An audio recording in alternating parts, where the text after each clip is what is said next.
থেকে বারবার নির্বাচিত সাবেক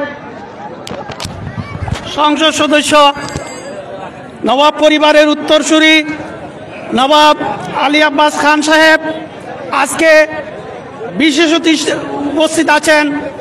আমাদের এই কর্মধার সন্তান কুলাউড়া উপজেলা পরিষদের ভাইস চেয়ারম্যান, মহিলা ভাইস চেয়ারম্যান ফাতেহা চৌধুরী পপি। মঞ্চে উপবিষ্ট আছেন কুলাউড়া থানা ইনচার্জ জনাব আব্দুল সালেক সহ আমাদের ইউনিয়ন পরিষদের সফল চেয়ারম্যান জনাব মুহিবুল ইসলাম আজাদ সহ আজকের অতিথিবৃন্দ এবং মঞ্চে উপবিষ্ট অতিথিবৃন্দ। আমার সামনে ডানে বামে হাজার হাজার দর্শক। এই দর্শক আজকে আমার কথা শোনার জন্য এখানে আসে নাই, তারা এসেছে আজকে এই যে খেলোয়াড়দের খেলা উপভোগ করার জন্য। আমি আমার ব্যক্তিগত পক্ষ থেকে কর্মদা উচ্চ বিদ্যালয়ের পক্ষ থেকে আজকের এই হাজার হাজার দর্শক সহ আজকের অতিথিবৃন্দকে অভিনন্দন এবং শুভেচ্ছা জানিয়ে আজকের খেলার সফল পরিসমাপ্তি ঘটুক এই আশাবাদ